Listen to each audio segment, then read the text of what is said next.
Hi children, welcome to our channel learn think and grow. 1 മുതൽ 7 വരെയുള്ള ക്ലാസ്സുകളുടെ വീഡിയോകൾ നമ്മുടെ ചാനലിൽ അപ്ലോഡ് ചെയ്യുന്നുണ്ട്. ഓരോ ക്ലാസ്സുകളുടെയും വീഡിയോകൾ ചാനൽ പ്ലേലിസ്റ്റിൽ അവൈലബിൾ ആണ്.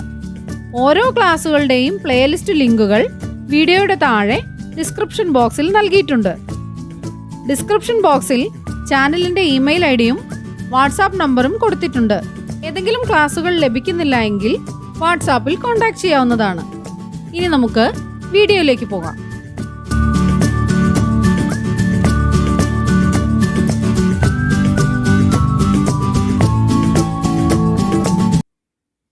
യൂണിറ്റ് 3 ഭാഗം വയ്ക്കൽ പാർട്ട് 2. കലണ്ടർ കണക്ക്. ഒരു മാസത്തെ കലണ്ടറിൽ 4 സംഖ്യകളുള്ള ഒരു സമചതുരം അടയാളപ്പെടുത്തുക. തന്നിരിക്കുന്നത് നോക്കൂ. 5, 6, 12, 13. ഈ സംഖ്യകളുടെ തുകയെ 4 കൊണ്ട് ഹരിച്ചു നോക്കൂ.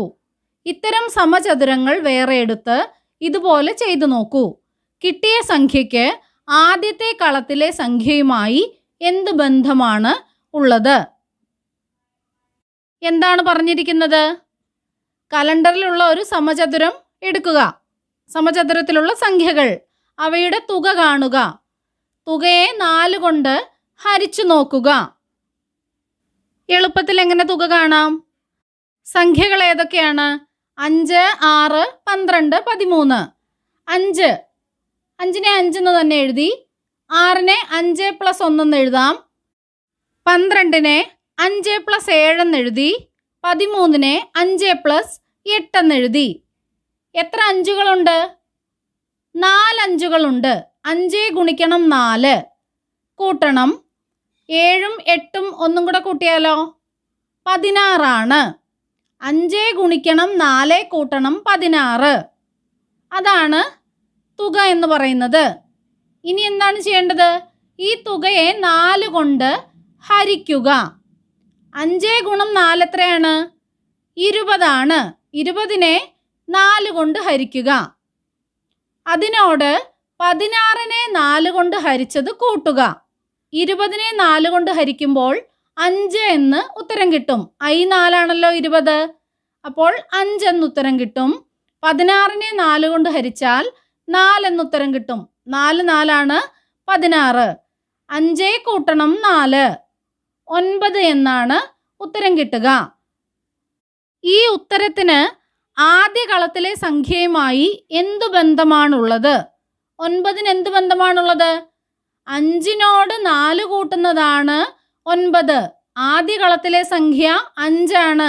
ആദ്യ കളത്തിലെ സംഖ്യയോട് 4 കൂട്ടുന്നതാണ് ഉത്തരമായിട്ട് കിട്ടിയത്. കൂട്ടുകാർക്ക് ഇത് മനസ്സിലാക്കാൻ വേണ്ടി കലണ്ടറിലെ ഇതുപോലെയുള്ള വേറെ ഒരു സമചതുരം അടയാളപ്പെടുത്തിയിട്ട് ചെയ്തു നോക്കുക. ആദ്യ കളത്തിലെ സംഖ്യയോട് 4 കൂട്ടുന്നതായിരിക്കും ഉത്തരമായി ലഭിക്കുക. ഇത്തരത്തിലുള്ള ഏത് 4 കളങ്ങൾ എടുത്താലും അതിലെ സംഖ്യകളുടെ തുകയെ 4 കൊണ്ട് ഹരിച്ചാൽ കിട്ടുന്ന ഹരണഫലം ആദ്യ സംഖ്യയോട് 4 കൂട്ടുന്നതായിരിക്കും. പുസ്തക വിതരണം. 5 ക്ലാസ്സുകളിലേക്ക് വിതരണം ചെയ്യുന്നതിന് വേണ്ടി 735 നോട്ട് പുസ്തകങ്ങൾ സ്കൂളിലെത്തിയിട്ടുണ്ട്. ഇവ 5 ക്ലാസ്സുകളിലും തുല്യമായി വീതിക്കാൻ തീരുമാനിച്ചു. ഓരോ ക്ലാസ്സിനും എത്ര നോട്ട് പുസ്തകങ്ങൾ കിട്ടും? ആകെ നോട്ട് പുസ്തകങ്ങൾ 735 ആണ്. 5 ക്ലാസ്സിലാണ് തുല്യമായി വീതിക്കേണ്ടത്. എത്ര നോട്ട് പുസ്തകങ്ങൾ കിട്ടുമെന്നാണ് കണ്ടുപിടിക്കേണ്ടത്. 735 നോട്ട് പുസ്തകങ്ങൾ പല കെട്ടുകളായാണ് കിട്ടിയത്. 100 എണ്ണമുള്ള 7 കെട്ട്, 10 എണ്ണമുള്ള 3 കെട്ട്, പിന്നെ കെട്ടിലൊന്നുമല്ലാതെ 5 എണ്ണവുമാണ് വന്നിട്ടുള്ളത്. ആദ്യം 100ൻ്റെ കെട്ടുകൾ ഭാഗിക്കണം. എത്ര കെട്ടാണ് 100ൻ്റേതുള്ളത്? 7 കെട്ടാണ്. 5 ക്ലാസ്സിലേക്കല്ലേ? ഓരോ ക്ലാസ്സിലും 100ൻ്റെ എത്ര കെട്ടുകൾ കൊടുക്കാൻ സാധിക്കും? ഓരോന്ന് വീതമേ കൊടുക്കാൻ സാധിക്കുകയുള്ളൂ. 5 ക്ലാസ്സിലേക്കായി ഓരോന്ന് വീതം കൊടുത്തു. ബാക്കി ഇനി 100ൻ്റെ കെട്ടുകൾ എത്രയുണ്ട്? 2 ആണുള്ളത്. ആകെ 7 കെട്ടുകളല്ലായിരുന്നോ? അതിൽ 5 ക്ലാസ്സിലും ഓരോന്ന് വീതം കൊടുത്തു. 5 എണ്ണം അങ്ങനെ തീർന്നു. ബാക്കിയുള്ള 100ന്റെ കെട്ടുകൾ 2 ആണ്. ഇതെങ്ങനെ 5 ക്ലാസ്സിലേക്ക് ഭാഗിക്കും? കെട്ടഴിക്കണം. 100ന്റെ ഓരോ കെട്ടിലും 10 നോട്ട് പുസ്തകങ്ങൾ വീതമുള്ള 10 കെട്ടുകളാണ് ഉള്ളത്. 100ന്റെ 2 കെട്ടുകൾ അഴിച്ചാൽ 10 പുസ്തകങ്ങളുടെ എത്ര കെട്ടുകൾ ഉണ്ടാകും? എത്രയുണ്ടാകും? 100ന്റെ ഒരു കെട്ടിൽ 10 നോട്ട് പുസ്തകങ്ങൾ വീതമുള്ള 10 കെട്ടുകളാണ്. അപ്പോൾ 2 കെട്ടിലോ 20 10 പുസ്തകങ്ങളുടെ കെട്ടുകൾ ഉണ്ടാകും. 100ന്റെ 2 കെട്ടുകൾ അഴിച്ചാൽ 10 പുസ്തകങ്ങളുടെ 20 കെട്ടുകളാണ് ഉണ്ടാവുക.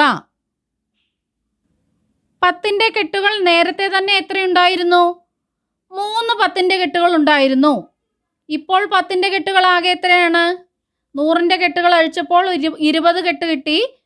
പിന്നെ നേരത്തെ ഉണ്ടായിരുന്ന 3, 20 3 23. 10ന്റെ ഈ 23 കെട്ടുകൾ 5 ക്ലാസ്സുകളിലേക്ക് ഭാഗിച്ചാൽ ഓരോ ക്ലാസ്സിലും എത്ര കെട്ട് വീതം കൊടുക്കാം? എങ്ങനെ ഭാഗിക്കാം? 10ന്റെ 23 കെട്ടുകളാണുള്ളത്. 5 ക്ലാസ്സുകളിലേക്ക് തുല്യമായി ഭാഗിക്കണം. 4 കെട്ടുകൾ വീതം കൊടുക്കാമല്ലോ. 4 കെട്ടുകൾ 5 ക്ലാസ്സിൽ ഭാഗിച്ചാലോ എത്ര കെട്ടുകളാവും? 4 × 5 20 കെട്ടല്ലേ. ബാക്കി എത്ര കെട്ടുകൾ മിച്ചമുണ്ട്? 3 കെട്ടാണ് മിച്ചമുള്ളത്. 23 കെട്ടിൽ 20 കെട്ടുകൾ ക്ലാസ്സിൽ വീതം വെച്ചു. 4 കെട്ടുകൾ വീതം കൊടുത്തു. 10ന്റെ 3 കെട്ടാണിനി മിച്ചമായിട്ടുള്ളത്. ഈ 3 കെട്ടുകൾ അഴിച്ച് നേരത്തെയുള്ള 5 പുസ്തകങ്ങളുടെ കൂടെ ചേർത്താൽ ആകെ എത്ര പുസ്തകങ്ങളാകും? 10ന്റെ 3 കെട്ടുകൾ 30 പുസ്തകങ്ങളാണ്. നേരത്തെയുള്ള 5 പുസ്തകങ്ങളോട് ചേർന്നാൽ 35 പുസ്തകങ്ങളായി. ഈ 35 പുസ്തകങ്ങളെ 5 ക്ലാസ്സുകളിലേക്ക് ഭാഗിച്ചാൽ ഓരോ ക്ലാസ്സിലും എത്ര പുസ്തകങ്ങൾ കിട്ടും? 35 പുസ്തകങ്ങൾ 5 ക്ലാസ്സിലേക്ക് ഭാഗിക്കണം. 35 ഹരിക്കണം 5 എത്രയാണ്? 7 എന്ന് കിട്ടും. ഇനി നമുക്ക് ഓരോ ക്ലാസ്സിലും കിട്ടിയ നോട്ട് പുസ്തകങ്ങളുടെ കണക്കെഴുതാമല്ലോ. 100ന്റെ എത്ര കെട്ടുകളാണ് കിട്ടിയത്? ഓരോ കെട്ട് വീതമാണ് കിട്ടിയത്. 10ന്റേതോ 4 കെട്ടുകളാണ് കിട്ടിയത്. കെട്ടുകളിൽ പെടാത്തവയോ 7 പുസ്തകങ്ങൾ. ആകെ പുസ്തകങ്ങൾ എത്രയാണ്? 100 കൂട്ടണം 4 10ന്റെ കെട്ടുകൾ 40 കൂട്ടണം 7 147 എന്ന് ഉത്തരം കിട്ടും. ഈ ക്രിയകളെ എങ്ങനെ ചുരുക്കി എഴുതാം? 735 ഹരിക്കണം 5. 735നെ 5 കൊണ്ട് ഹരിക്കുക. ആദ്യം എന്താണ് ചെയ്യേണ്ടത്? 7ൽ എത്ര 5 ആണുള്ളതെന്ന് നോക്കി. ഒരു 5 5. 7ൽ ഒരു 5 ആണുള്ളത്. ശിഷ്ടം 2 എന്നെഴുതി. ഇനി എന്താണ് ചെയ്യേണ്ടത്? മുകളിലുള്ള 3നെ താഴേക്ക് ഇറക്കി എഴുതി. അപ്പോൾ 23 എന്ന് കിട്ടി.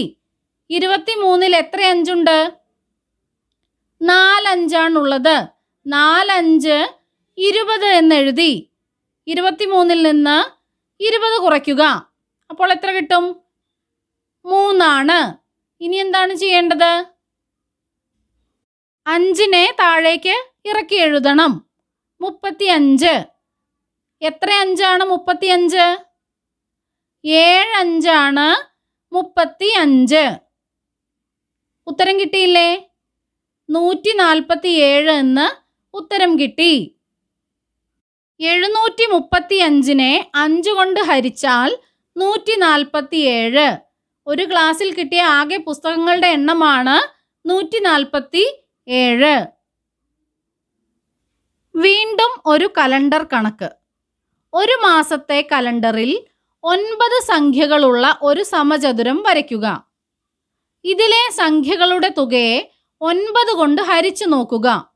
ഇത്തരം വേറെ സമചതുരങ്ങൾ വരച്ച് ഇതുപോലെ ചെയ്തു നോക്കുക. ഹരിച്ചു കിട്ടുന്ന സംഖ്യയ്ക്ക് നടുക്കുള്ള കളത്തിലെ സംഖ്യയുമായി എന്താണ് ബന്ധം?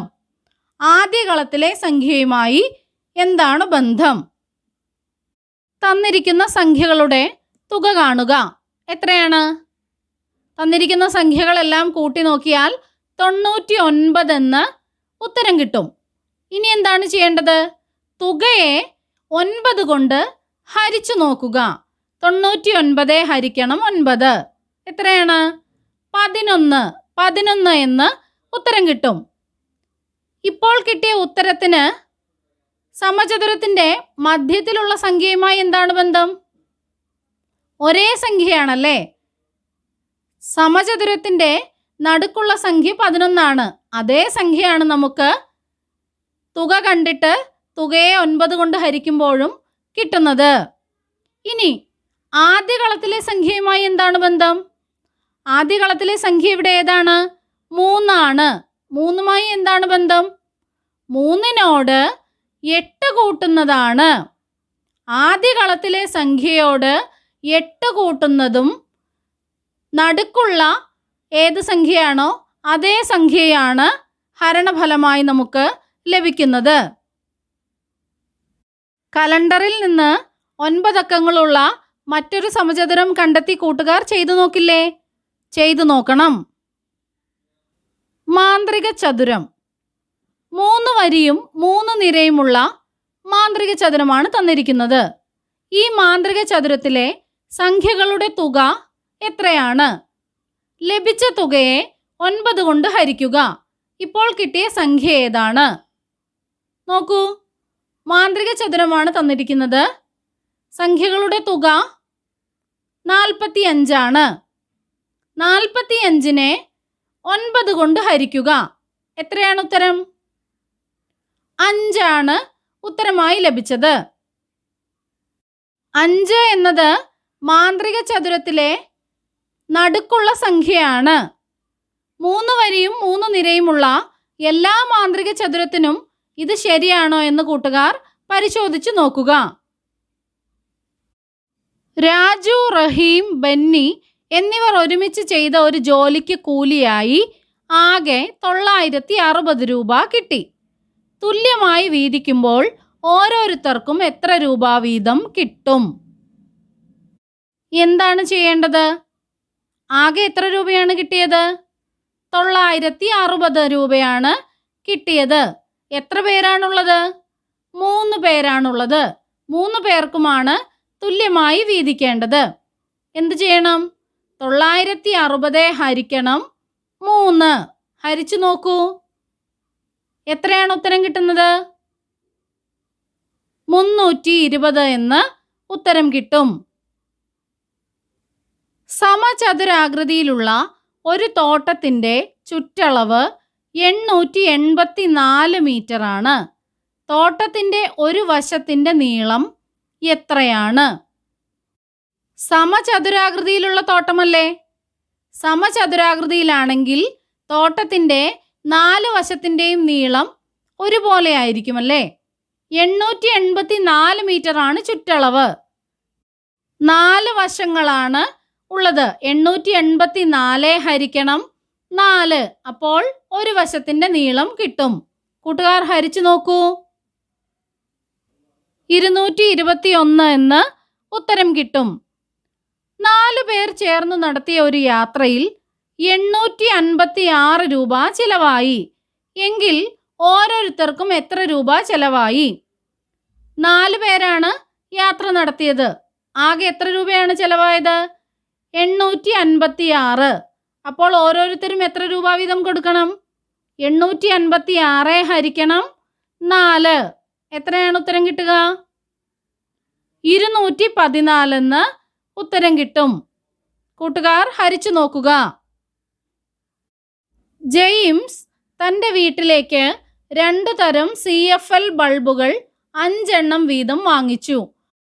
വില കുറഞ്ഞ ബൾബൊന്നിന് 85 രൂപയാണ് നൽകിയത്.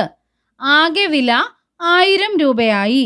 വില കൂടിയ ബൾബുകളിൽ ഒന്നിന് എന്താണ് വില? 2 തരം CFL ബൾബുകളാണ് ജെയിംസ് വാങ്ങിച്ചത്. എത്രണ്ണം വീതം വാങ്ങിച്ചു? 5 എണ്ണം വീതം വാങ്ങിച്ചു. വില കുറഞ്ഞ ബൾബ് ഒന്നിന് 85 രൂപയാണ്. അപ്പോൾ 85 രൂപ വിലയുള്ള 5 ബൾബ് വാങ്ങി. എത്ര രൂപ കൊടുക്കണം? 85 ഗുണിക്കണം 5. വില കുറഞ്ഞ ബൾബിൻ്റെ വില എത്രയാണ്?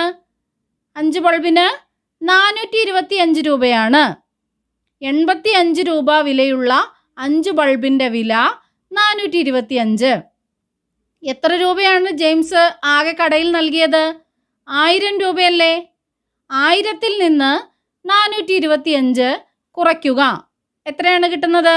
കുറച്ച് നോക്കൂ. 575. വില കുറഞ്ഞ ബൾബിന് 425 രൂപയും വില കൂടിയ ബൾബിന് 575 രൂപയുമാണ്.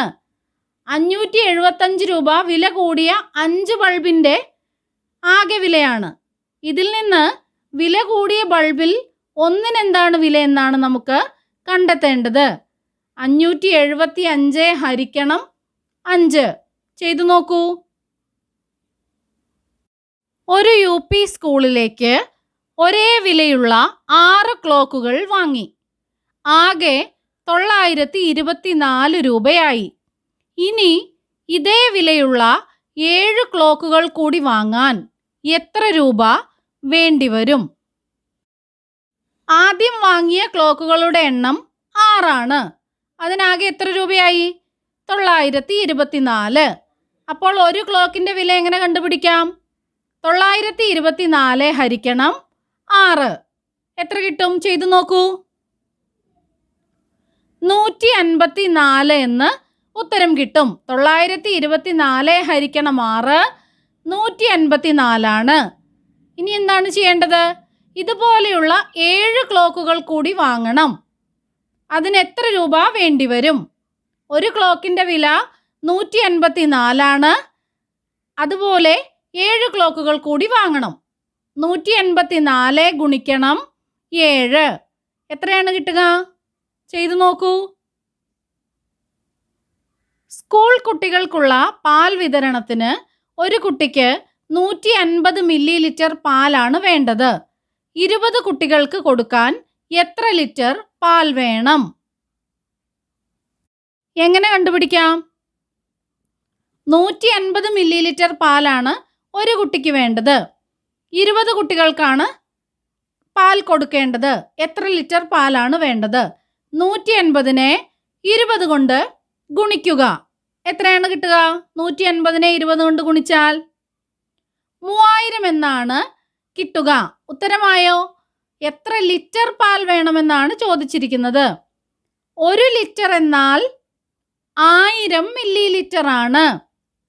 അങ്ങനെയെങ്കിൽ 3000 മില്ലി ലിറ്റർ എന്നാൽ എത്ര ലിറ്റർ ആവും? 1 ലിറ്റർ 1000 മില്ലി ലിറ്റർ ആണ്.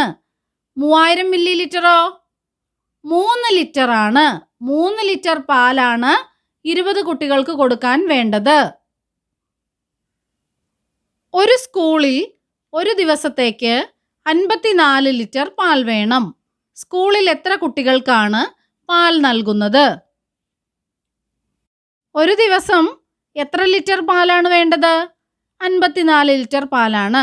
54 ലിറ്റർ എന്നാൽ എത്ര മില്ലി ലിറ്റർ ആണ്? 54-നെ 1000 കൊണ്ട് ഗുണിക്കുന്നതല്ലേ? അതെ, 54-നെ 1000 കൊണ്ട് ഗുണിച്ചാൽ 54000 എന്ന് കിട്ടും. 54000 മില്ലി ലിറ്റർ പാലാണ് ഒരു ദിവസം വേണ്ടത്. എന്തിനാണ് നമ്മൾ മില്ലി ലിറ്ററിലേക്ക് ആക്കിയത്?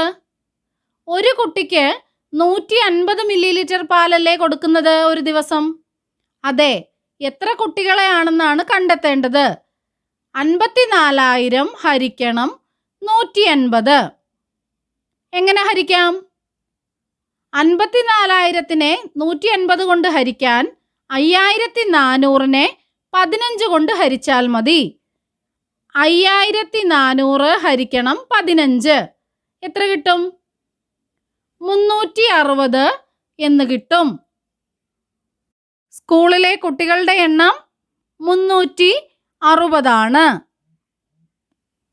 ഈ പാഠത്തിൻ്റെ ബാക്കി ഭാഗവുമായി മറ്റൊരു വീഡിയോയിൽ വീണ്ടും കാണാം. വീഡിയോകൾ നിങ്ങൾക്ക് ഇഷ്ടമാവുന്നുവെങ്കിൽ ലൈക്ക് ചെയ്യുക. ചാനൽ ഇതുവരെ സബ്സ്ക്രൈബ് ചെയ്തില്ല എങ്കിൽ ചാനൽ സബ്സ്ക്രൈബ് ചെയ്യുക. നിങ്ങളുടെ കൂട്ടുകാരിലേക്കും കൂടി ഷെയർ ചെയ്യുക. താങ്ക്